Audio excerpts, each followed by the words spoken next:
So now we're going to go over the classroom cleaning checklist. This is what it looks like on the front and on the back. On this side, on the front, it explains how to mix your soap, how to mix your sanitize, and how to mix your disinfectant solutions. And on the back, you'll see after it talks about each thing that you need to do every single day.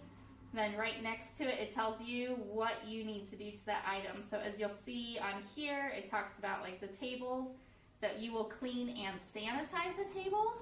So I'm going to show you that to clean, you can use a spray bottle of soapy water, or if you have a little bucket of soapy water, that works too.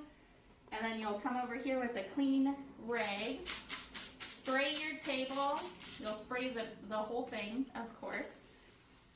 And then you'll make sure that you get all of the top, get the sides and underneath, because we know all of the kids touch underneath. You'll do the whole table. Try to get the legs as well, because they're also touching that. And then you'll do the same with their chair. You'll spray it, get everywhere that they're going to touch. Typically, I will just pick it up and do the whole entire thing, because we know spaghetti splatters everywhere, and so do their germs. Once it's wiped with soapy water, then I'll take this towel, and it needs to go into the dirty clothes, and you'll use another towel for the next meal. And then make sure that you get your sanitizer, not the disinfectant, because the children are eating off of the surface or playing with toys, and so we don't want the extra bleach. We just need the sanitizer, and you will spray that all over the table, as well as their chairs. And that needs to air dry for, I say, at least 1 minute, but leave it for 5 minutes if you can. If you plan to do any crafts, then you can dry the table. But if you're not doing any crafts at the table, then let it air dry.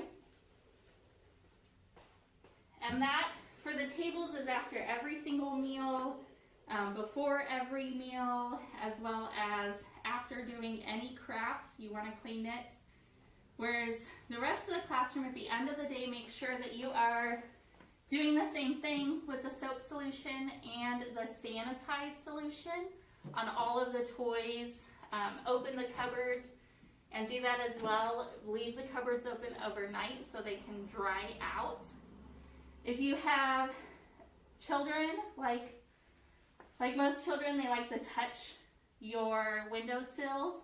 So just try to think of everywhere that the kids are touching in the classroom, and make sure that you are cleaning it with the soapy solution, with a rag, and then spraying it with the bleach sanitizer. And then for the rest of the classroom cleaning,